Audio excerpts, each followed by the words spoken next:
저를 괴롭게 만든 이유, 결국 제가 당신이 버린 그 아이일까 두려워서였나요? 맞아요. 네가 너무 닮아서 견딜 수가 없었어. 사연 시작 전 구독과 좋아요는 큰 힘이 됩니다. 이제 사연이 시작됩니다. 또 그렇게 하시면 어떡해요?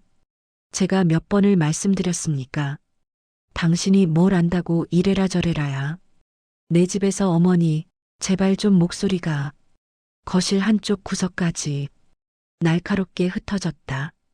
이선영은 입술을 깨물며 식탁 위에 놓인 국그릇을 응시했다. 시어머니 최명자가 아침 식사를 거부한 지 벌써 사흘째였다. 약을 먹어야 하는데 밥을 먹지 않으면 속이 쓰릴 것이 뻔했다. 하지만 명자는 선영이 차린 밥상 앞에서 고개를 돌리고 눈조차 마주치려 하지 않았다. 선영은 천천히 숨을 들이마셨다. 분노도 서러움도 아닌 그저 텅 빈 무력감이 가슴 한쪽을 짓눌렀다. 결혼한 지 30년이 넘었지만 이 집에서 명자와의 관계는 단 하루도 편한 적이 없었다. 시어머니는 이유를 알 수 없는 날선 태도로 선영을 대했고 선영은 그 이유를 평생 찾지 못한 채 그저 참고 견디는 법만 배워왔다. 아침 햇살이 거실 커튼 사이로 가느다랗게 스며들었다. 명자는 소파 한쪽 끝에 몸을 기대고 앉아 있었다.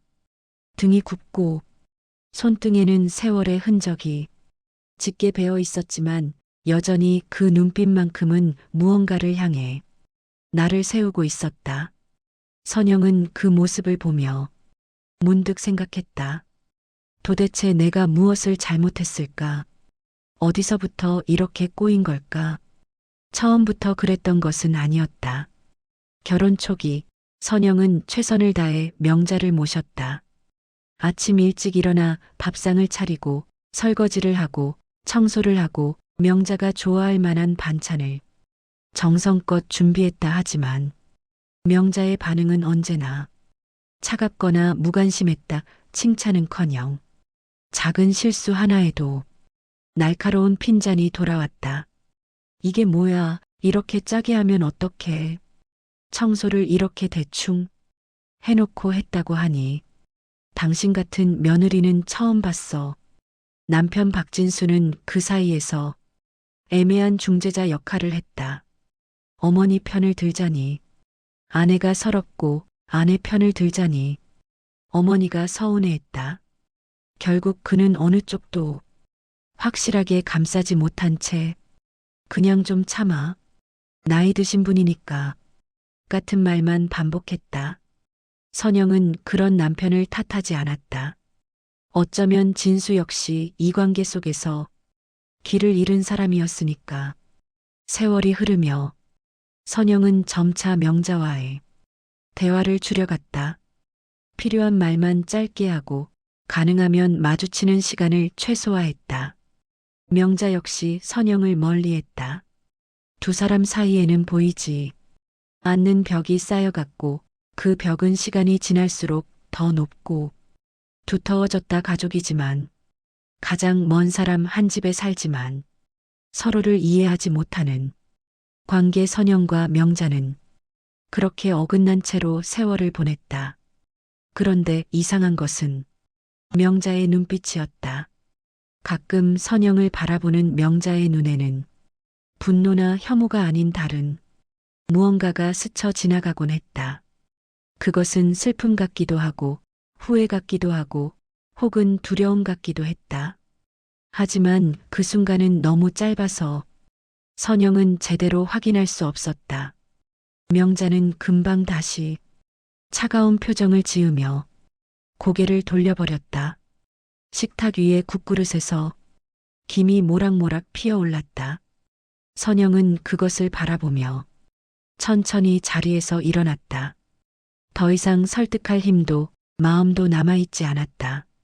그저 오늘도 이렇게 하루가 지나가겠지. 내일도 모레도 변하지 않는 관계 속에서 시간만 흘러가겠지. 선영은 그렇게 생각하며 부엌으로 향했다. 그때 명자가 낮게 중얼거렸다. 미안하다는 말도 모르는구나. 선영은 걸음을 멈췄다. 돌아보고 싶었지만 돌아보지 않았다. 그 말이 자신을 향한 것인지 아니면 다른 누군가를 향한 것인지 알 수 없었다. 선영은 그저 고개를 숙인 채 부엌 안으로 사라졌다. 명자가 쓰러진 것은 그로부터 며칠 후였다. 새벽녘 화장실에 가려던 명자가 복도에서 그대로 주저앉았다. 진수가 급히 119에 신고했고 선영은 잠옷 차림 그대로 구급차에 올랐다. 병원 응급실의 차가운 형광등 아래에서 의사는 담담하게 설명했다. 뇌졸중 초기 증세. 다행히 큰 손상은 없지만 당분간 집중적인 치료와 관찰이 필요하다고 했다. 입원 기간 동안 선영은 병원과 집을 오가며 명자를 돌봤다. 진수는 회사 일이 바빠 자주 오지 못했고 친척들은 문병을 왔다가 금방 떠났다. 결국 명자 곁을 지킨 것은 선영뿐이었다. 밤새 침대 옆 간이의자에 앉아 명자의 호흡 소리를 들으며 선영은 생각했다. 왜 내가 이렇게까지 해야 하지? 나를 평생 밀어낸 사람인데. 하지만 손은 멈추지 않았다. 명자의 이마에 땀이 맺히면 닦아주고 물을 마시고 싶어 하면 컵을 입가에 가져다 댔다. 명자는 그런 선영을 바라보며 아무 말도 하지 않았다. 고맙다는 말도 미안하다는 말도 없었다. 그저 무표정하게 천장을 응시할 뿐이었다. 퇴원 후 상황은 더 복잡해졌다. 명자는 혼자서는 거동이 어려웠고 누군가의 도움 없이는 일상생활이 불가능했다. 선영은 명자를 자신의 집 안방으로 모셨다. 매일 아침 명자를 깨워 세수를 시키고 약을 챙겨주고 식사를 도왔다. 화장실에 가는 것조차 선영의 부축이 필요했다. 그런데 명자는 여전히 선영에게 거칠었다. 말투는 날카로웠고 작은 일에도 짜증을 냈다. 물이 너무 뜨거워. 이렇게 하면 어떡해. 왜 이렇게 느려 답답하게.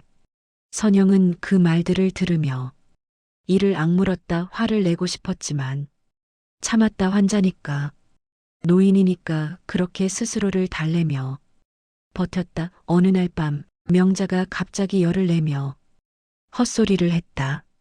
선영은 급히 해열제를 먹이고 이마에 찬 물수건을 올렸다. 명자는 잠꼬대처럼 중얼거렸다.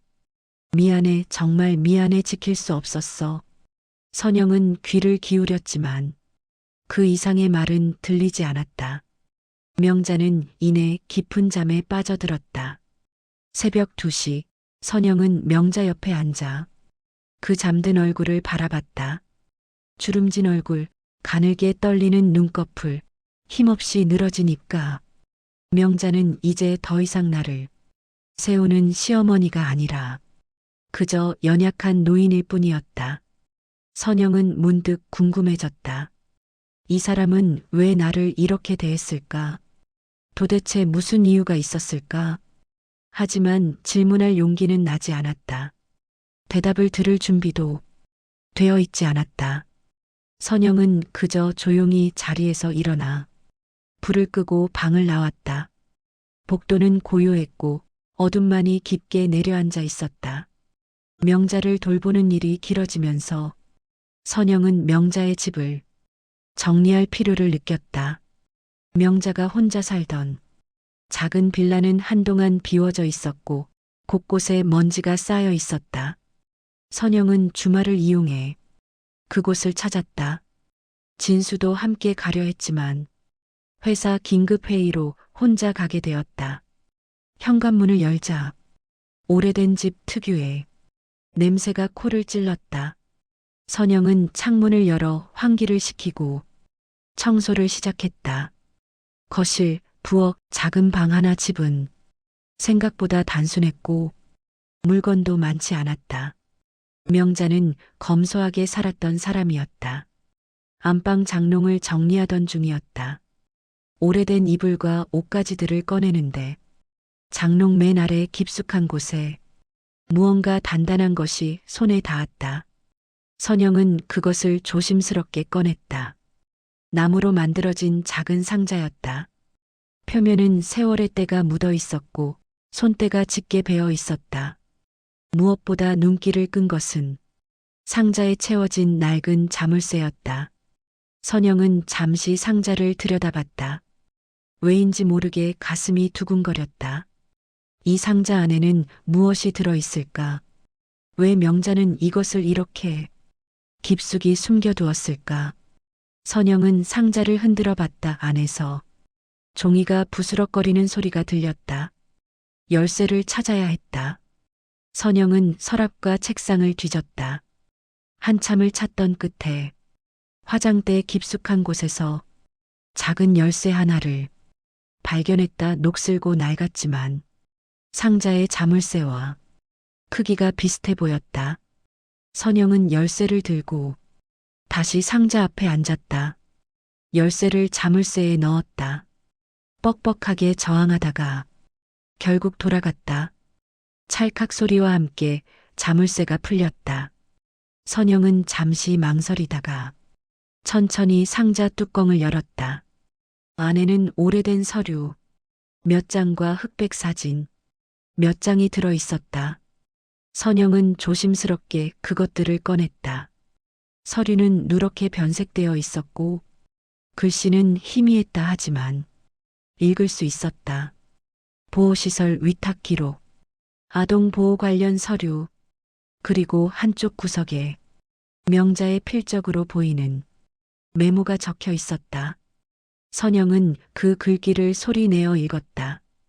돌아올 수 있기를 바랐던 시간, 그리움만 남았다. 목소리가 떨렸다. 사진 속에는 어린 아기가 담요에 쌓여 있었다. 얼굴은 잘 보이지 않았지만 작고 연약해 보였다. 선영은 상자를 내려놓고 벽에 등을 기댔다. 머릿속이 복잡했다. 명자에게 이런 과거가 있었다는 것을 전혀 몰랐다. 아이를 시설에 맡겼다는 것, 그리고 그 아이를 그리워했다는 것. 왜 이런 이야기를 한 번도 하지 않았을까? 왜 이렇게 깊이 숨겨두었을까? 햇빛이 창문을 통해 들어와 먼지가 날리는 모습을 비쳤다. 선영은 상자를 다시 열어 서류를 자세히 들여다봤다.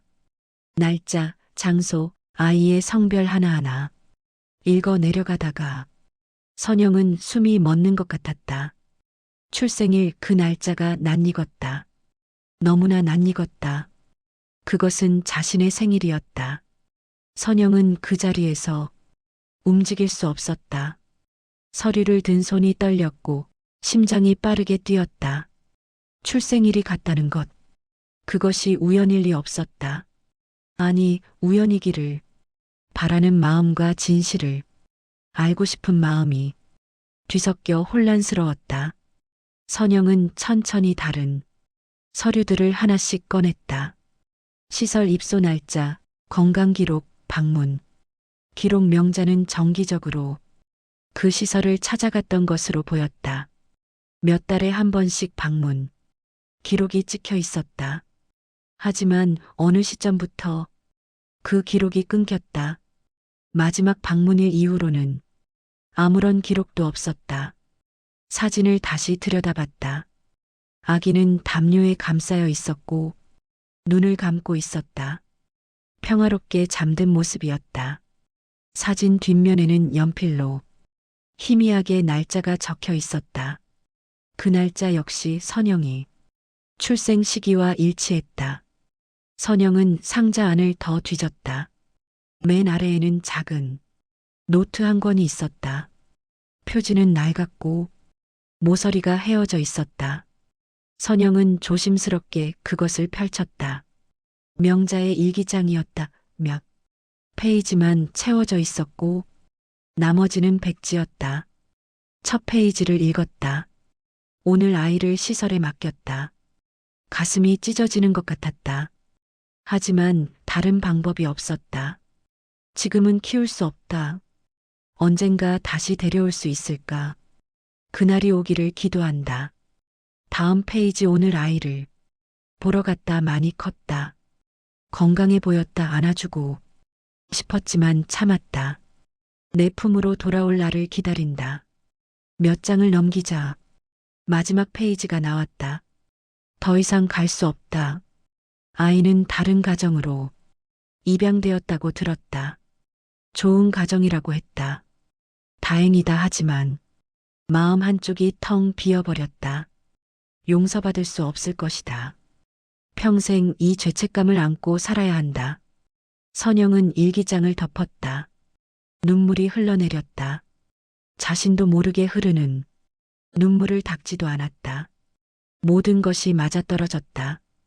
출생일, 시설 기록, 입양 이야기. 선영은 어릴 적 부모님에게서 입양되었다는 사실을 알고 있었다 하지만 친부모에 대해서는 아무것도 알지 못했다. 부모님은 그것에 대해 말하기를 꺼려했고 선영도 더 이상 캐묻지 않았다. 그런데 이제 그 퍼즐이 조각이 맞춰지기 시작했다. 명자가 자신의 친어머니일 수 있다는 것, 그리고 명자는 그 사실을 알고 있었다는 것, 아들의 아내로 다시 만난 자신의 친딸. 얼마나 충격이었을까, 얼마나 괴로웠을까. 선영은 상자를 꼭 껴안았다. 30년 동안 이해할 수 없었던 명자의 태도가 이제야 조금씩 의미를 갖기 시작했다. 날선 말투, 피하는 눈빛, 복잡한 표정. 그 모든 것이 죄책감과 그리움, 그리고 말할 수 없는 비밀 때문이었을지도 몰랐다 하지만 확신할 수는 없었다. 추측일 뿐이었다. 진실을 알기 위해서는 명자에게 직접 물어봐야 했다. 선영은 상자를 다시 정리하고 조심스럽게 가방에 넣었다. 그리고 집을 나섰다. 마음은 무거웠지만 발걸음은 빨랐다. 병원으로 향하는 차 안에서 선영은 계속 생각했다. 어떻게 물어봐야 할까? 어떤 말로 시작해야 할까? 명자는 뭐라고 대답할까? 혹시 부정하면 어쩌지? 아니면 화를 내면? 병실 문 앞에서 선영은 잠시 멈춰섰다. 심호흡을 하고 문을 열었다. 명자는 침대에 기대 앉아 창밖을 바라보고 있었다. 선영이 들어오는 소리에 고개를 돌렸다. 왔어. 짧은 한마디였다. 선영은 의자를 가져와 침대 옆에 앉았다. 가방에서 상자를 꺼냈다. 명자의 눈이 상자를 보는 순간 미세하게 흔들렸다. 어머니, 이것을 집에서 찾았어요. 선영의 목소리는 떨렸다. 명자는 아무 말 없이 상자를 응시했다. 입술이 굳게 다물어져 있었다. 선영은 상자를 열어 서류를 꺼냈다. 이 기록들 무엇인가요? 조심스럽게 물었다. 명자는 고개를 돌렸다. 옛날 일이야 상관없어. 목소리는 쉬어 있었다. 선영은 서류를 더 가까이 내밀었다. 어머니, 이 날짜가 제 생일이에요. 이게 무슨 의미인지 알고 싶어요. 명자의 어깨가 움찔했다 하지만 여전히 선영을 보지 않았다. 그냥 우연이야. 깊이 생각하지 마. 말은 그렇게 했지만 목소리에는 힘이 없었다. 선영은 참고 있던 감정이 북받쳐 올랐다. 어머니, 제발 말씀해 주세요. 저는 알아야 해요. 이게 저와 관련된 거라면. 눈물이 흘렀다. 제가 혹시 어머니의 그만해. 명자가 갑자기 소리쳤다. 선영은 깜짝 놀라 말을 멈췄다. 명자는 떨리는 손으로 이불을 움켜쥐었다. 그 시절 말하기 어렵다. 그냥 지나간 일이야. 더 이상 캐묻지 마. 명자의 눈에는 눈물이 고여 있었다. 하지만 흘리지 않으려 애쓰는 것이 보였다. 선영은 더 이상 말할 수 없었다. 명자의 거부는 확고했다. 진실을 듣고 싶었지만 강요할 수는 없었다. 선영은 조용히 서류를 다시 상자에 넣었다. 명자는 여전히 고개를 돌린 채였다. 두 사람 사이에 침묵이 흘렀다. 무겁고 답답한 침묵이었다. 선영은 천천히 자리에서 일어났다. 어머니, 저는 기다릴게요. 언젠가 말씀해 주실 때까지. 병실을 나오며 선영은 뒤를 돌아봤다.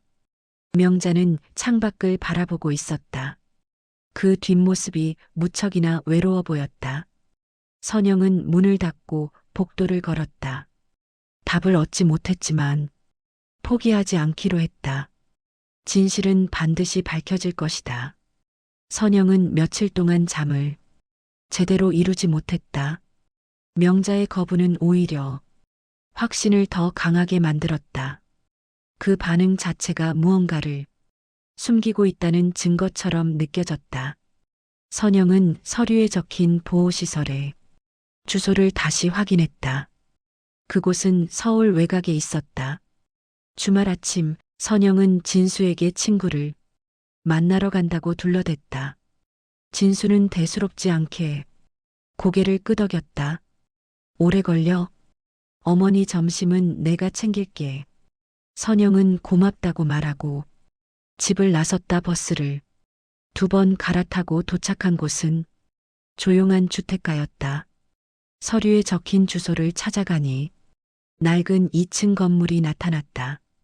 간판은 바래져 있었지만 여전히 사랑이 집 아동보호시설이라는 글자가 읽혔다. 선영은 문 앞에서 잠시 망설이다가 초인종을 눌렀다. 한참 후 문이 열렸다. 60대 정도로 보이는 여성이 나왔다. 무슨 일이세요? 선영은 정중하게 인사했다. 안녕하세요. 혹시 이곳에서 오래 일하신 분을 찾고 있는데요. 한상우라는 분 아시나요? 여성은 고개를 끄덕였다. 아, 한 선생님. 여기서 30년 넘게 일하시다가 작년에 은퇴하셨어요. 무슨 일이신지 여쭤봐도 될까요? 선영은 잠시 고민하다가 솔직하게 말했다. 오래된 기록과 관련해서 여쭤볼 게 있어서요. 개인적인 일입니다. 여성은 이해한다는 표정으로 고개를 끄덕이며 메모지에 전화번호를 적어주었다. 여기로 전화해 보세요. 한 선생님은 좋은 분이세요. 도움이 될 거예요. 선영은 근처 카페에 앉아 떨리는 손으로 전화를 걸었다. 몇 번의 신호음 후 나직한 남성의 목소리가 들렸다. 여보세요. 선영은 자신을 소개하고 조심스럽게 용건을 설명했다. 한상우는 잠시 침묵하더니 만나자고 했다. 오늘 오후 2시에 시설 근처 공원에서 뵙시다. 약속 시간까지 2시간이 남았다. 선영은 공원을 천천히 걸으며 마음을 정리했다. 무엇을 물어봐야 할까? 어떤 대답이 돌아올까? 가슴은 두근거렸고 손은 차가웠다. 2시 정각 공원 벤치의 흰머리에 노인이 앉아 있었다. 선영은 다가가 조심스럽게 물었다. 한상우 선생님이신가요? 노인은 고개를 들어 선영을 바라봤다. 온화한 눈빛이었다. 네, 맞습니다. 앉으세요. 선영은 벤치에 앉아 가방에서 서류를 꺼냈다. 한상우는 그것을 받아들고 천천히 읽었다. 얼굴에 회상하는 표이 스쳤다. 이 기록 기억납니다. 그가 조용히 말했다. 선영은 숨을 참았다. 한상우는 서류를 내려놓고 먼 곳을 바라보며 이야기를 시작했다. 이 아이 잠시 맡겨졌던 아기였습니다. 어머니께서 정기적으로 찾아오셨어요. 매번 오실 때마다 아이를 안아보시고 울음을 참으시던 모습이 아직도 기억납니다. 선영의 눈에 눈물이 고였다. 한상우는 계속 말했다. 그분은 아이를 정말 사랑하셨어요. 하지만 상황이 여의치 않았던 것 같습니다. 경제적으로 어려우셨고 혼자였어요. 그래서 아이가 좀 더 자랄 때까지만 맡기고 싶다고 하셨죠. 그런데 한상우의 목소리가 낮아졌다. 1년쯤 지났을 때 좋은 입양 가정이 나타났습니다. 우리는 그분께 연락을 드렸어요. 하지만 그분은 결정을 내리지 못하셨습니다. 며칠을 고민하시더니 결국 아이에게 더 나은 삶을 주는 게 맞다고 하시며 입양에 동의하셨어요. 선영은 손으로 입을 막았다. 한상우는 선영을 바라봤다. 그 후로 그분은 오시지 않았습니다. 아마도 너무 힘드셨던 것 같습니다. 아이를 보낸다는 건 어머니에게 세상에서 가장 고통스러운 일이니까요. 선영은 떨리는 목소리로 물었다. 그 아이가 저일까요? 이 날짜가 제 생일과 같아요. 그리고 저는 입양아입니다. 한상우는 선영을 오랫동안 바라보더니 천천히 고개를 끄덕였다. 기록상으로 보면 그럴 가능성이 높습니다. 선영은 울음을 터뜨렸다. 한상우는 조용히 기다려 주었다. 한참 후 선영은 눈물을 닦으며 물었다. 그분이 나중에 후회하지는 않으셨을까요? 한상우는 슬픈 미소를 지었다. 후회하지 않으셨을 리 없죠. 하지만 그분은 아이의 행복을 선택하셨습니다. 그게 어머니의 사랑이에요. 선영은 고개를 숙였다. 모든 퍼즐이 맞춰졌다. 명자는 자신의 친어머니였고 자신을 포기할 수밖에 없었던 사람이었다. 그리고 수십 년 후 아들의 아내로 다시 만난 것이다. 얼마나 충격이었을까? 얼마나 괴로웠을까? 한상우는 선영이 어깨를 가볍게 두드렸다. 진실을 아는 것도 중요하지만 이제 무엇을 할 것인지가 더 중요합니다. 용서와 화해는 양쪽 모두에게 필요한 것이니까요. 선영은 고개를 끄덕였다. 한상우와 헤어진 후 선영은 공원 벤치에 한참을 앉아 있었다. 집으로 돌아가는 버스. 안선영은 창밖을 바라보며 지난 30년의 시간을 되짚었다. 처음 명자를 만났던 날, 결혼식 날 명자의 창백한 얼굴. 그때 선영은 단순히 며느리를 반기지 않는 시어머니라고 생각했다. 하지만 이제 그 표의 의미를 알 것 같았다. 명자는 자신이 포기했던 딸이 아들의 신부로 돌아온 것을 본 것이다. 세상에 이런 운명이 있을까? 선영은 그날 명자가 얼마나 충격을 받았을지 상상했다. 말할 수도 없고 받아들이기도 어려운 상황. 결혼 초기 명자가 선영에게 유독 까다로웠던 이유도 이제 이해가 됐다. 가까이 하고 싶었지만 가까이 할 수 없었던 거리. 사랑하고 싶었지만 표현할 수 없었던 감정. 그래서 오히려 나를 세우고 밀어내는 방식으로 자신을 보호했던 것이다. 선영은 특정한 순간들을 떠올렸다. 선영이 아팠을 때 명자가 멀리서 걱정스럽게 바라보던 눈빛. 선영이 힘들어할 때 무언가 말하려다가 참던 모습. 생일날마다 명자가 유독 우울해하던 이유. 모든 것이 이제야 의미를 가졌다. 버스가 정류장을 지나칠 때마다 선영의 마음은 더 복잡해졌다. 분노해야 할까, 슬퍼해야 할까, 아니면 이해해야 할까? 명자는 자신을 포기한 사람이었지만 동시에 자신을 사랑했던 사람이기도 했다. 그 모순된 감정을 어떻게 받아들여야 할지 알 수 없었다. 선영은 문득 어릴 적 양부모님 생각을 했다. 자신을 따뜻하게 키워준 분들, 사랑으로 보살펴준 분들, 그분들이 진짜 부모였다. 하지만 명자 역시 자신을 낳아준 사람이었다. 두 가지 진실이 공존했다. 집 근처에 도착했을 때 선영은 결심했다. 명자와 제대로 이야기를 나눠야 한다고. 더 이상 피하지 않고 숨기지 않고 솔직하게 마주해야 한다고. 그것이 두 사람 모두를 위한 길이라고 느꼈다. 현관문을 열자 진수가 거실에서 TV를 보고 있었다. 왔어? 어머니는 주무시고 계셔. 선영은 고개를 끄덕이고 방으로 들어갔다. 명자가 있는 안방 문 앞에서 선영은 잠시 멈춰 섰다. 안에서 명자의 가는 숨소리가 들렸다. 선영은 조용히 문을 열었다. 명자는 침대에 누워 눈을 감고 있었다. 얼굴은 평화로워 보였지만 어딘가 쓸쓸해 보이기도 했다. 선영은 의자를 가져와 침대 옆에 앉았다. 어머니. 선영이 조용히 불렀다. 명자는 눈을 뜨지 않았다. 아마 깊이 잠든 것 같았다. 선영은 명자의 손을 가만히 잡았다. 주름지고 차가운 손이었다. 이제 알았어요. 모든 걸 알았어요. 명자는 여전히 잠들어 있었다. 선영은 계속 말했다. 어머니가 얼마나 힘드셨을지 이제 조금은 이해할 것 같아요.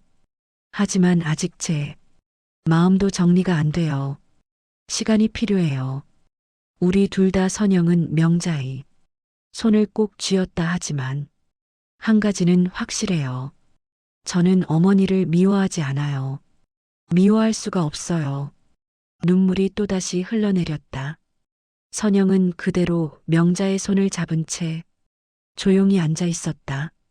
며칠 후 명자의 상태가 급격히 나빠졌다. 새벽에 갑자기 호흡이 거칠어지고 의식이 흐릿해졌다. 진수가 급히 119에 신고했고 선영은 구급차에 함께 탔다. 병원 응급실에서 의사는 심각한 표정으로 말했다. 뇌졸중이 재발했습니다. 상태가 좋지 않습니다. 중환자실로 옮겨진 명자 곁에 선영과 진수가 지켰다. 명자는 산소 마스크를 쓴 채 가쁜 숨을 몰아쉬었다. 의식은 오락가락했다. 가끔 눈을 뜨지만 초점이 없었다. 밤이 깊어갈 무렵 진수는 잠시 집에 들러 필요한 물건을 가져오겠다며 자리를 비웠다. 선영은 혼자 명자 곁을 지켰다. 조용한 중환자실에는 기계음만 규칙적으로 울렸다. 그때 명자가 희미하게 눈을 떴다. 선영을 보는 것 같았다. 선영은 명자의 손을 잡았다. 어머니, 저예요. 선영이에요. 명자의 입술이 움직였다. 무언가 말하려는 것 같았다. 선영은 귀를 가까이 갔다. 선영아. 희미한 목소리였다. 선영은 명자의 손을 더 꼭 쥐었다. 네, 어머니 들리세요. 명자는 힘겹게 말을 이었다. 미안하다. 정말 미안하다. 눈물이 명자의 뺨을 타고 흘러내렸다. 선영도 울음을 참을 수 없었다. 명자는 계속했다. 그때 지키고 싶었지만 그러지 못했다. 너무 어렸고 혼자였고 방법이 없었어. 선영은 명자의 손을 두 손으로 감싸 쥐었다. 어머니 괜찮아요. 다 알아요. 명자는 고개를 미세하게 저었다. 괜찮지 않아. 평생 용서받지 못할 일을 너를 볼 때마다 마음이 무너졌어. 명자의 목소리는 점점 약해졌다. 가까이 하고 싶었지만 자격이 없다고 생각했어. 그래서 밀어냈어. 미안해. 선영은 울면서 물었다. 어머니, 그 아이가 혹시 저였나요? 명자는 힘겹게 고개를 끄덕였다. 그래, 내가 내 딸이야. 내가 포기한 딸. 선영은 명자의 손을 이마에 가져다 댔다.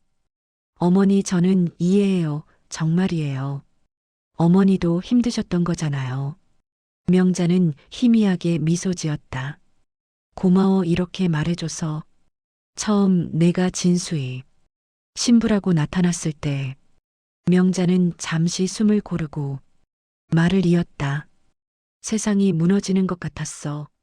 내가 포기한 딸을 며느리로 맞이해야 한다니. 하지만 동시에 기뻤어. 명자의 눈에서 또다시 눈물이 흘렀다. 내가 잘 자라줘서, 좋은 사람이 되어서 정말 감사했어. 선영은 더 이상 참을 수 없었다. 어머니 사랑해요. 이제라도 말할 수 있어서 다행이에요. 명자는 선영의 손을 힘겹게 쥐었다. 나도 사랑한다. 항상 사랑했어. 명자의 손에서 힘이 빠졌다. 호흡이 더 얕아졌다. 선영은 간호사를 불렀다. 의료진이 급히 들어왔지만 명자는 이미 깊은 잠에 빠져들고 있었다. 선영은 명자의 손을 놓지 않았다. 어머니, 저 여기 있어요. 곁에 있어요. 명자는 마지막으로 희미하게 미소 지었다. 그리고 조용히 눈을 감았다. 기계의 삐소리가 길게 울렸다. 선영은 명자의 손을 꼭 쥔 채 울었다. 30년 동안 풀리지 않았던 매듭이 이제야 풀렸지만 그 대가는 너무 컸다. 명자가 떠난 후 며칠 동안 선영은 멍한 상태로 지냈다. 장례 준비를 하면서도 현실감이 없었다. 진수는 슬퍼했지만 선영만큼은 아니었다. 그는 어머니를 잃은 아들이었지만 선영은 2번 잃은 딸이었다. 장례식장에는 많은 사람이 찾아왔다. 친척들, 이웃들, 명자를 알던 사람들, 모두들 명자를 좋은 사람이었다고 회상했다. 어려운 시절을 혼자 견디신 강한 분이었어요. 항상 조용하고 의젓하셨죠. 선영은 그 말들을 들으며 고개를 끄덕였다 하지만 아무도 명자의 진짜 이야기를 알지 못했다. 젊은 시절 홀로 아이를 낳았고 그 아이를 보낼 수밖에 없었던 이야기. 평생 죄책감과 그리움을 안고 살았던 이야기. 그리고 운명처럼 다시 만난 딸 앞에서 아무 말도 하지 못했던 이야기. 선영은 명자의 영정 사진을 바라봤다. 사진 속 명자는 조금 젊었을 때의 모습이었다. 희미한 미소를 짓고 있었다. 선영은 그 미소가 진짜였는지 아니면 카메라 앞에서 억지로 지은 것인지 궁금했다. 밤에 혼자 빈소를 지키며 선영은 과거를 되돌아봤다. 명자가 했던 말들, 보였던 표정들, 작은 행동 하나하나가 이제는 다른 의미로 다가왔다.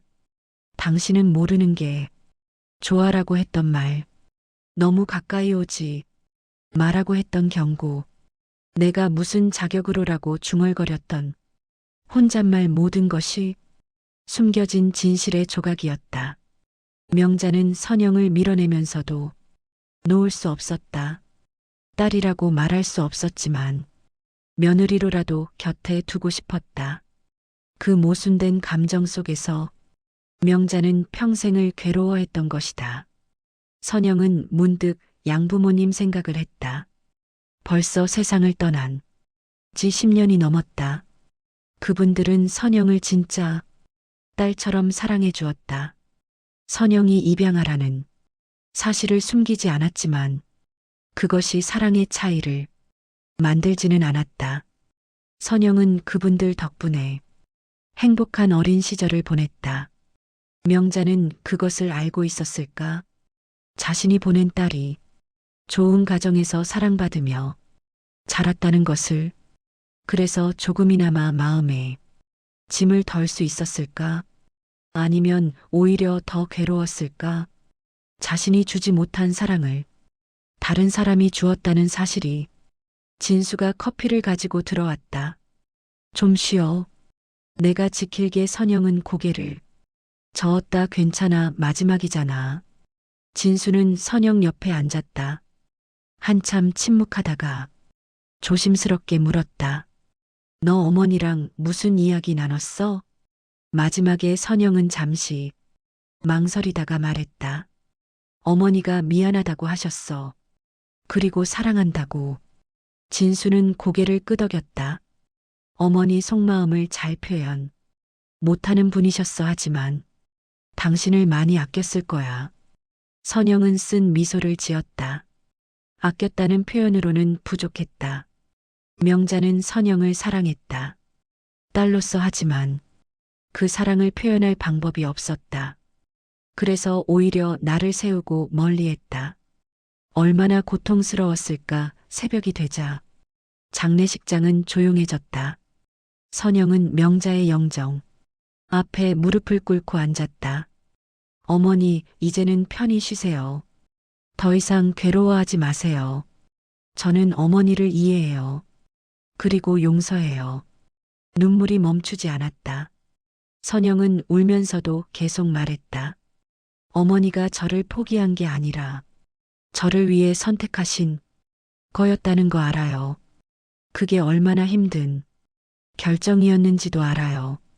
저는 좋은 부모님 만나서 행복했어요. 그러니까 어머니도 너무 자책하지 마세요. 어머니 덕분에 저는 살 수 있었어요. 그것만으로도 감사해요. 선영은 고개를 들어 명자의 사진을 바라봤다. 사진 속 명자가 미소 짓는 것 같았다. 선영도 눈물을 닦으며 미소 지었다. 어머니, 다음 생에서는 진짜 모녀로 만나요. 그때는 숨기지 말고 사랑한다고 말해요. 약속해요. 장례를 치르는 3일 동안 선영은 많은 생각을 했다. 명자의 삶, 자신의 삶, 그리고 두 사람의 운명적인 만남. 모든 것이 우연이었을까? 아니면 필연이었을까? 답은 알 수 없었지만 한 가지는 확실했다. 이 만남을 통해 두 사람 모두 치유받았다는 것. 바린 날 아침, 선영은 명자의 유품을 정리했다. 옷까지, 생활용품, 그리고 그 나무 상자. 선영은 상자를 열어 서류와 사진을 다시 꺼냈다. 이제 이것들은 슬픔의 증거가 아니라 사랑의 증거였다. 선영은 상자 안에 자신이 쓴 편지 한 통을 넣었다. 어머니께 어머니를 만나서 행복했습니다. 비록 진실을 늦게 알았지만 그래도 알 수 있어서 다행입니다. 어머니는 제게 생명을 주셨고 양부모님은 제게 사랑을 주셨습니다. 저는 두 가족 모두에게 감사합니다. 어머니, 편히 쉬세요. 사랑합니다. 딸 선영. 올림 상자를 덮으며 선영은 평화로움을 느꼈다. 30년 동안 이해할 수 없었던 관계가 이제야 완성되었다. 비록 슬픈 결말이었지만 그래도 끝을 맺을 수 있어서 다행이었다. 장례식장을 나서며 진수가 선영의 손을 잡았다. 괜찮아? 선영은 고개를 끄덕였다. 응, 이제 괜찮아. 진수는 안심한 듯 미소 지었다. 어머니, 마지막에 행복하셨을 거야. 당신이 곁에 있어서. 선영은 하늘을 올려다봤다. 맑은 가을 하늘이었다. 구름 한 점 없이 청명했다. 문득 명자가 저 하늘 어딘가에서 편안히 쉬고 있을 것 같았다. 더 이상 괴로워하지 않고, 더 이상 죄책감에 시달리지 않고 집으로 돌아와 선영은 명자가 사용하던 방을 정리했다. 침대, 옷장, 작은 화장대, 모든 것이 명자의 흔적으로 가득했다. 선영은 그것들을 하나씩 정리하며 명자를 떠올렸다. 이제는 원망이 아니라 그리움으로. 저녁에 선영은 명자의 사진을 작은 액자에 넣어 거실에 놓았다. 진수가 그것을 보며 물었다. 여기 두는 거야? 선영은 고개를 끄덕였다. 응, 어머니를 기억하고 싶어? 이제는 제대로 밤에 잠자리에 들며 선영은 중얼거렸다. 어머니, 이제 편히 쉬세요. 저도 다시 시작해 보겠습니다. 그 말은 명자를 향한 것이기도 했고 자신을 향한 것이기도 했다. 과거를 놓아주고 미래를 향해 나아가겠다는 다짐. 선영은 눈을 감았다. 오랜만에 마음이 가벼웠다. 30년 동안 짊어진 무게가 내려놓아진 것 같았다. 명자도 같은 느낌이었을까? 마지막 순간 모든 것을 고백하고 나서 꿈속에서 선영은 명자를 만났다. 젊고 건강한 모습의 명자였다. 명자는 선영을 보며 환하게 미소 지었다. 그리고 팔을 벌렸다. 선영은 명자의 품으로 달려갔다. 처음으로 진짜 포옹을 나눴다. 어머니와 딸로서 미안했어. 선영아, 명자가 속삭였다 아니에요. 어머니, 이제 다 괜찮아요. 선영이 대답했다. 두 사람은 한참을 그렇게 안고 있었다. 말이 필요 없었다. 그저 서로의 온기만으로 충분했다. 아침에 눈을 떴을 때 선영의 얼굴에는 눈물이 흘러 있었다. 하지만 슬픈 눈물이 아니라 따뜻한 눈물이었다. 선영은 창문을 열었다. 상쾌한 아침 공기가 들어왔다. 새로운 하루가 시작되었다. 선영은 거실로 나와 명자의 사진 앞에 섰다. 사진 속 명자는 여전히 미소 짓고 있었다. 선영도 미소 지었다. 어머니, 좋은 아침이에요. 오늘도 잘 지켜봐 주세요. 그렇게 선영의 새로운 시작이 펼쳐졌다. 과거의 상처를 안고 살아가는 것이 아니라 과거를 이해하고 받아들이며 앞으로 나아가는 삶. 명자가 남긴 마지막 선물이었다. 오늘 사연은 어떠셨나요? 용서는 과거를 바꾸지 못하지만 미래를 넓힌다. 숨겨진 진실은 상처를 주지만 드러난 진실은 치유의 시작이 된다. 라는 생각이 떠오릅니다.